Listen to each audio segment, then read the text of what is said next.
আসসালামু আলাইকুম ওয়া রাহমাতুল্লাহি ওয়া বারাকাতুহু। আলহামদুলিল্লাহ ওয়াসসালাতু ওয়াসসালামু আলা রাসূলিল্লাহ। আজকে বিশেষ কারণে আপনাদের সামনে হাজির হয়েছি। আমার কাছে কথিত একজন আহলে হাদিসের একটা ভিডিও পৌঁছেছে, অনেকে হয়তো দেখেছেন। এই ভিডিওটা সোশ্যাল মিডিয়াতে ভাইরাল হয়ে গিয়েছে। যে সেখানে এই ব্যক্তি বলেছে নবী পাক সাল্লাল্লাহু আলাইহি সাল্লাতু ওয়াসাল্লাম মা এবং বাবা মুশরিক ছিলেন এবং তারা জাহান্নামী। নাউযুবিল্লাহি মিন যালিক। এত বড় কুফরি কথা ইনশাআল্লাহ আমরা আজকে কোরআন এবং হাদিসের আলোকে এবং ইসলামের ইতিহাসের আলোকে আমরা তার এই বক্তব্য রদ করব। এবং এই বক্তব্য রদ করার আগে আমি আপনাকে এই ভিডিওটা দেখাতে চাই যেখানে সে এই বেয়াদবিমূলক উক্তিটি করেছে। মুসলিম শরীফের জানাইজ সালাতুল জানাজার অধ্যায়ের মধ্যে পাওয়া যায় আল্লাহ রাসূল সাল্লাল্লাহু আলাইহি সাল্লাম তার মা এবং তার পিতা উভয় সম্পর্কে বলে দিয়েছেন তারা জাহান্নামী। রাসূলুল্লাহ সাল্লাল্লাহু আলাইহি সাল্লাম নিজে এটা প্রচার করে দিয়েছেন।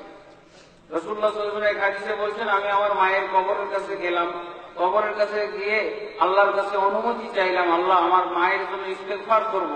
তো আল্লাহ নিষেধ করে দেন, না, তোমার মায়ের জন্য তুমি ইস্তেগফার করতে পারবে না, দোয়া করতে পারবে। আল্লাহ রাসূল সাল্লাল্লাহু আলাইহি ওয়াসাল্লাম বললেন, এরপরে আমি আল্লাহর কাছে অনুমতি চাইলাম যে আল্লাহ দোয়া করবো না, মুখ বন্ধ রাখবো, শুধু কবরটা দেখবো। আল্লাহ তাবারক ওয়া তাআলা এই ব্যাপারে রাসূল সাল্লাল্লাহু আলাইহি ওয়াসাল্লামকে অনুমতি দিয়েছেন। এটা সহিহ মুসলিম শরীফের কিতাবুল জানাইজে আপনারা পাবেন। আল্লাহ রাসূল সাল্লাল্লাহু আলাইহি ওয়াসাল্লাম তার পিতা সম্পর্কে নিজে বলেছেন, এটাও মুসলিম শরীফের কিতাবুল জানাইজের মধ্যে আছে। দুইটা হাদিস একই অধ্যায়ের মধ্যে। আল্লাহ রাসূল সাল্লাল্লাহু আলাইহি ওয়াসাল্লাম এক ব্যক্তিকে প্রশ্নের জবাবে বলেছিলেন যে তোমার পিতা জাহান্নামী। তো লোকটা মন খারাপ করে চলে যাচ্ছে, জিজ্ঞেস করেছিল, ইয়া রাসূলুল্লাহ, আমার পিতা জাহিলি যুগে মারা গেছে, আমার পিতা জান্নাতি না জাহান্নামী, একটু বলতে পারেন? তা আল্লাহ রাসূল সাল্লাল্লাহু আলাইহি ওয়াসাল্লাম বললেন যে তোমার পিতা জাহান্নামী। এই কথাটা শুনে লোকটা বেজার হয়ে চলে যাচ্ছিল। কোন কোন বর্ণনায় পাওয়া যায় এই লোকের নাম ছিল সাহাবী হুযায়ফা রাদিয়াল্লাহু আনহু। আল্লাহ রাসূল সাল্লাল্লাহু আলাইহি ওয়াসাল্লাম দেখলেন যে বেচারা মনে খুব কষ্ট পেয়েছে, দুঃখ ভারাক্রান্ত হৃদয় নিয়ে চলে যাচ্ছে। আল্লাহ রাসূল তাকে ডাকলেন, এই শোনো শোনো শোনো, আমার পিতা তোমার পিতা উভয় জাহান্নামী। তুমি তোমার পিতার কথা শুনে তোমার পিতার ব্যাপারে প্রশ্ন করেছো, আমি জবাব দিয়েছি, তাহলে তোমার মন খারাপ হয়েছে। কিন্তু আমার পিতার সম্পর্ক শুনো, তোমার পিতা যেই জাহান্নামে, জাহান্নামে আমার পিতা জাহান্নামে। এটা তো আল্লাহর কাছে তো পার্সিয়ালিটি নেই। নূহ নবীর সন্তানকে নূহ নবীর সামনে আল্লাহ ঢুকিয়ে মেরেছেন, মারেননি? হ্যাঁ, তো পিতা হলেই কিন্তু পুত্র রক্ষা পেয়ে যাবে, এটা তো হইতে পারে না। এটা আল্লাহ তাহলে পার্সিয়ালিটি করলেন না? না, প্রত্যেককে তার নিজের আমল দিয়ে বাঁচতে হবে।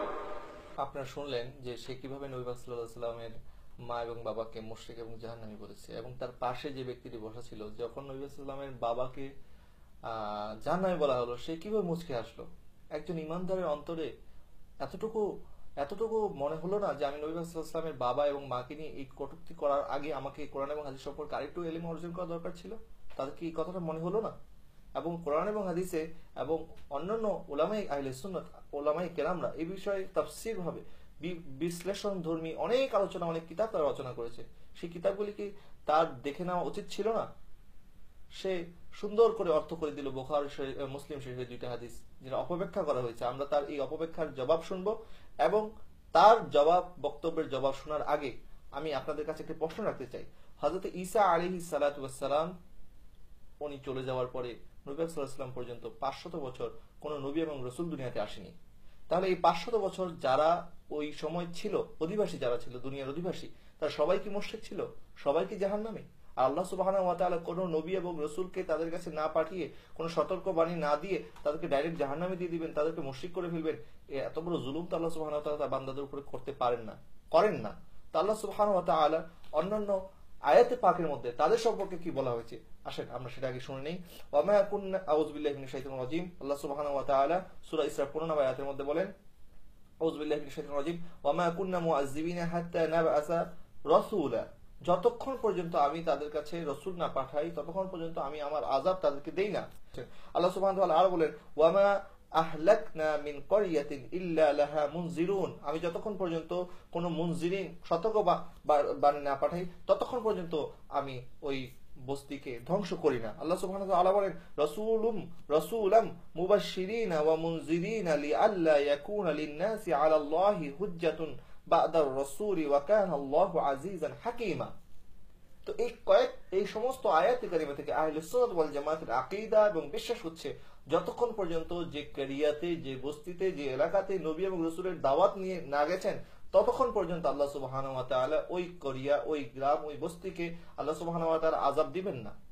সুতরাং এই 500 বছরের যে ফাসিলা, 500 বছরের যে ব্যবধান ঈসা আলাইহিস সালাম থেকে হযরত নবী সাল্লাল্লাহু আলাইহি ওয়াসাল্লামের পর্যন্ত, তাহলে এই ব্যবধানের ভিতরে যারা ছিলেন, যারা আল্লাহর একাত্মবাদকে স্বীকার করেছেন, কোন নবী এবং রাসূল না আসার কারণে আল্লাহ সুবহানাহু ওয়া তাআলা আল্লাহর একাত্মবাদের স্বীকার করার কারণেই তারা নাজাত প্রাপ্ত হবেন।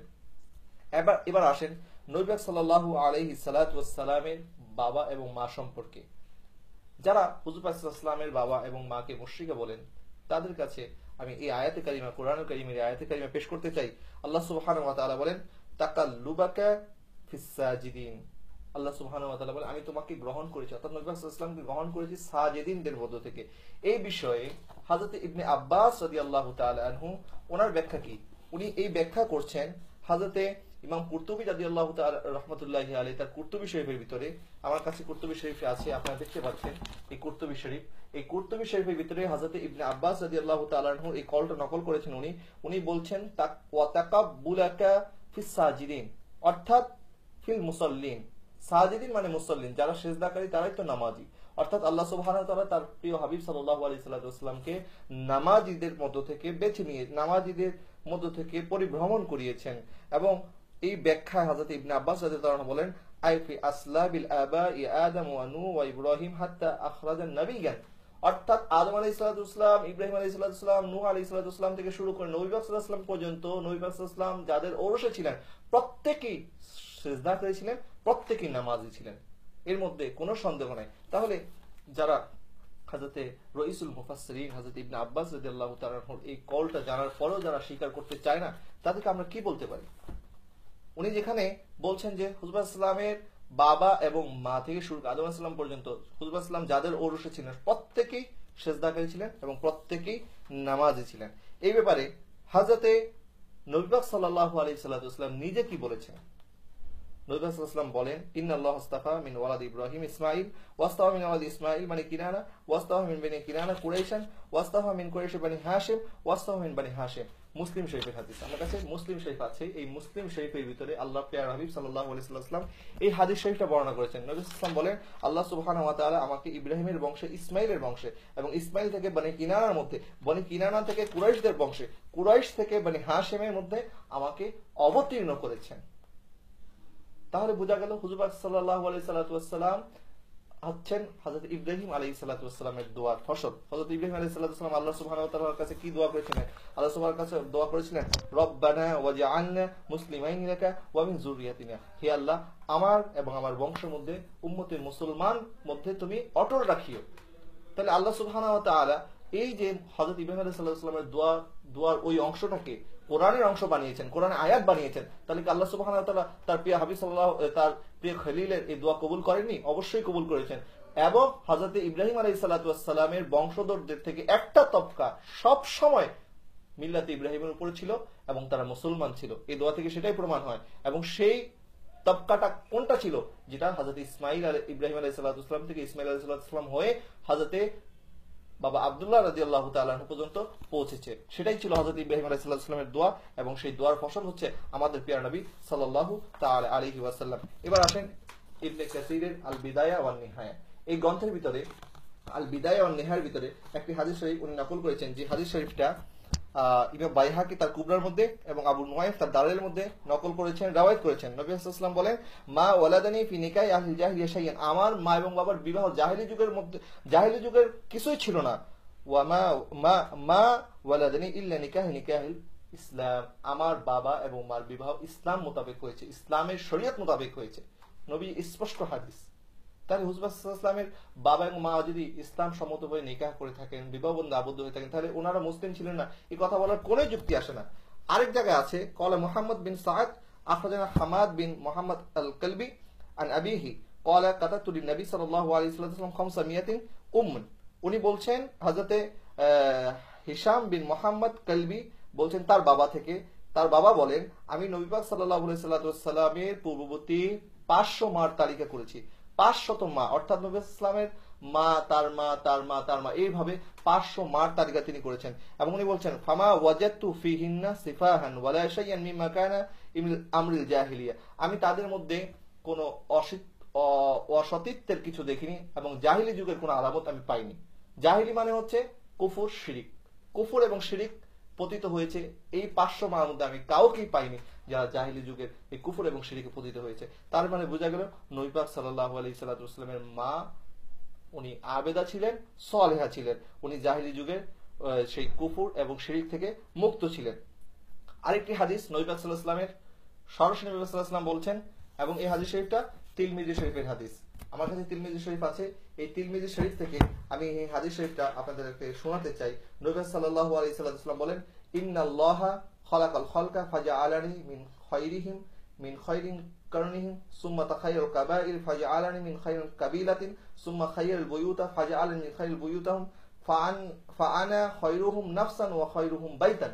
নবী সাল্লাল্লাহু আলাইহি ওয়াসাল্লাম বলেন, আমাকে আল্লাহ সুবহানাহু ওয়া তাআলা সর্বোত্তম ভাবে সৃষ্টি করেছেন এবং সর্বোত্তম জায়গায়, সর্বোত্তম কারিনা, সর্বোত্তম গোত্র, সর্বোত্তম বংশ, সর্বোত্তম ঘরে আমাকে আল্লাহ সুবহানাহু ওয়া তাআলা পাঠিয়েছেন। অর্থাৎ প্রিয় নবী সাল্লাল্লাহু আলাইহি ওয়াসাল্লাম যেই ঘরে আগমন করেছেন এই ঘরটা ছিল গোটা দুনিয়ার মধ্যে সর্বশ্রেষ্ঠ ঘর। তাহলে আমার প্রশ্ন হচ্ছে, হুজুর পাক সাল্লাল্লাহু আলাইহি ওয়াসাল্লামকে আল্লাহ সুবহানাহু ওয়া তাআলা এমন একটা ঘরে পাঠালেন যারা যেই ঘরে পূজা হয়, শিরিক করা হয়, নাউযুবিল্লাহি মিন যালিক। আল্লাহ সুবহানাহু ওয়া তাআলা দুনিয়ার মধ্যে কি অন্য কোনো মুমিন বান্দার ঘর ছিল না যেখানে আল্লাহ প্রিয় নবী সাল্লাল্লাহু আলাইহি ওয়াসাল্লামকে পাঠাতে পারতেন? আর নবী বলছেন আমার ঘরটা ছিল, ওই ঘরটা ছিল সর্বশ্রেষ্ঠ ঘর। তাহলে হুজুর পাক সাল্লাল্লাহু আলাইহি ওয়াসাল্লাম যেই ঘর অবতীর্ণ করেছেন সেই ঘর যদি সর্বশ্রেষ্ঠ হয়, সর্বোত্তম হয়, তাহলে ওই ঘরের বাসিন্দারা কি মুশরিক ছিল? এই কথা কিভাবে আমরা বিশ্বাস করতে পারি? কখনোই আমরা এই কথা বিশ্বাস করতে পারি না। আমি এখন আসি তার বক্তব্যের জবাব। সেই যে হাদিস শরীফটা বলেছে, হ্যাঁ মুসলিম শরীফের ভিতরে এই হাদিস শরীফটা আছে, ইস্তাজানতু রাব্বি আন ইস্তাগফিরা লি উম্মি ফালাম ইয়াযিন লি ওয়া ইস্তাজানতুহু আন ইয়াজুরা কবরাহা ফাআযান লি। নবী সাল্লাল্লাহু আলাইহি ওয়াসাল্লাম বলেন, আমি আল্লাহ সুবহানাহু ওয়া তাআলার কাছে আমার মার মাগফিরাতের জন্য অনুমতি চেয়েছি, আল্লাহ সুবহানাহু ওয়া তাআলা অনুমতি দেয়নি, কিন্তু আমাকে কবর জিয়ারতের অনুমতি দিয়েছে। তাহলে একজন মুশরিকার কবর জিয়ারত করা কি বৈধ? একজন যে আল্লাহর সাথে শিরিক করত তার কবর জিয়ারত করা কি শরীয়ত সম্মত? কখনো নয়। তার মানে এই হাদিস শরীফ থেকে বোঝা যায় হুজুর পাক সাল্লাল্লাহু আলাইহি ওয়াসাল্লামের মা মুশরিকা ছিলেন না, উনি আবেদা ছিলেন, সালেহা ছিলেন। সেই জন্য আল্লাহ সুবহানাহু ওয়া তাআলা নবী সাল্লাল্লাহু আলাইহি ওয়াসাল্লামকে তার কবর জিয়ারতের অনুমতি দিয়েছেন। দ্বিতীয় নম্বর হাদিস, সেখানে বলেছে আন্না রাজুলান ক্বালা ইয়া রাসূলুল্লাহ আইনা আবি, ইয়া রাসূল আমার বাবা কোথায়? নবী সাল্লাল্লাহু আলাইহি ওয়াসাল্লাম তার উত্তরে বলেছেন ফিন্নার, তোমার বাবা জাহান্নামে। ফালাম্মা মাদাদাহু, অথবা নবী সাল্লাল্লাহু আলাইহি ওয়াসাল্লাম তাকে আবার ডাকলেন, ফাকালা ইন্না আবি ওয়া আবাকা ফিন্নার, নিশ্চয় আমার বাবা এবং তোমার বাবা জাহান্নামে। এখানে সে বলতে চায় যে নবী সাল্লাল্লাহু আলাইহি ওয়াসাল্লাম এখানে বাবা দ্বারা তার বাবা হযরত আব্দুল্লাহ রাদিয়াল্লাহু তাআলা কে বুঝিয়েছেন না। আরব দেশের মধ্যে প্রসিদ্ধ হচ্ছে, আরব দেশে বাবা বলতে চাচাকেও বোঝায়। এবং হুজুর পাক সাল্লাল্লাহু আলাইহি সাল্লাম অন্যান্য দলিল আদিল্লাহ থেকে আমরা জানতে পারি এবং হুজুর পাক ইসলামের কল থেকে যে হুজুর ইসলাম যেই ঘরে অবতীর্ণ হয়েছেন ওনার সর্বোত্তম ঘর ছিল এবং তার পিতার নাম ছিল আব্দুল্লাহ, আল্লাহর বান্দা। কত সুন্দর নাম। তাহলে তার বাবা, এখানে তো হুজুর পাক সাল্লাম আব্দুল্লাহ রাদিয়াল্লাহু তাআলাকে বোঝায় নাই, বরং ওনার চাচা হযরতে আবি তালেবকে বুঝিয়েছে। এখানে আরব দেশের মধ্যে প্রসিদ্ধ হচ্ছে তারা আবুল শব্দ দ্বারা চাচাকেও বুঝায়, চাচাকেও আবুল দ্বারা আহ্বান করা হয়। যেভাবে আল্লাহ সুবহানাহু ওয়া তাআলা কোরআন কারিমে আরেক জায়গায় হযরত ইব্রাহিম আলাইহিস সালাতু ওয়াস সালামের চাচাকে আবুল শব্দ দ্বারা উল্লেখ করেছেন, যেভাবে আল্লাহ সুবহানাহু ওয়া তাআলা বলেছেন ওয়া ইজ ক্বালা ইব্রাহিম লি আবিহি আযারা। এখানে আবি শব্দ দ্বারা আযারকে, হযরত ইব্রাহিম আলাইহিস সালামের বাবার নাম কিন্তু আযার ছিল না। অসংখ্য মুফাসসিরিনে কেরাম হযরত ইব্রাহিম আলাইহিস সালামের বাবাকে তারে অথবা তারিক বলেছেন। আযার ছিল ইব্রাহিম আলাইহিস সালামের চাচা। তো হযরত ইব্রাহিম আলাইহিস সালামের চাচাকে আল্লাহ সুবহানাহু ওয়া তাআলা এখানে আবি দ্বারা উল্লেখ করেছেন, আবুল শব্দটা ব্যবহার করেছেন। তার মানে বোঝা গেল আবুল শব্দটা শুধুমাত্র বাবাকে বোঝায় না, বরং চাচাকেও বোঝায়। সুতরাং আমরা তার এই ভুল ধারণা থেকে আমরা বুঝতে পারি যে হুজুর সাল্লাল্লাহু সম্পর্কে সেই যে উক্তি করেছে হুজুর সাল্লাল্লাহু পিতামাতা সম্পর্কে, এটা ভুল উক্তি করেছে এবং একজন মুমিন হিসেবে আমরা এই কথা কখনো মেনে নিতে পারি না। কারণ নবী সাল্লাল্লাহু আলাইহি ওয়াসাল্লাম বলেন লা ইউমিনু আহাদুকুম হাত্তা আকুনা হাব্বা ইলাইহি মিন ওয়ালিদিহি ওয়া ওয়ালাদি ওয়ান নাসি আজমাইন, তোমরা যতক্ষণ পর্যন্ত আমাকে আমার তোমাদের পিতামাতা সন্তান সন্ততি সমস্ত কিছু ভালো না বাসবে ততক্ষণ পর্যন্ত তোমরা মুমিন হতে পারবে না। তাহলে আমার বাবাকে যদি কেউ মুশরিক বলে, আমার মাকে যদি কেউ মুশরিক বলে, আমি কি বসে থাকবো? আর হুজুর পাক সাল্লাল্লাহু আলাইহি ওয়াসাল্লামের মা এবং বাবা সম্পর্কে যারা এই অপবাদ দিচ্ছে, তহমত দিচ্ছে, আমরা তাদের বিরুদ্ধে সজাগ হওয়া উচিত এবং তাদের এই ফাঁদা পাত থেকে আমাদেরকে মুক্ত হওয়া উচিত। এবং কোরআন এবং হাদিসের আলোকে আমরা যে আলোচনা করলাম তাতে বোঝা যায় নবী সাল্লাল্লাহু আলাইহি মা এবং বাবা ওনারা উভয়ই মুমিন ছিলেন, মুত্তাকি ছিলেন, নামাজি ছিলেন, সেজদাকারী ছিলেন। আল্লাহ পাক আমাদের সবাইকে সঠিক বুঝদান করুক। ওয়া আখির দাওয়ানা আলহামদুলিল্লাহি রাব্বিল আলামিন।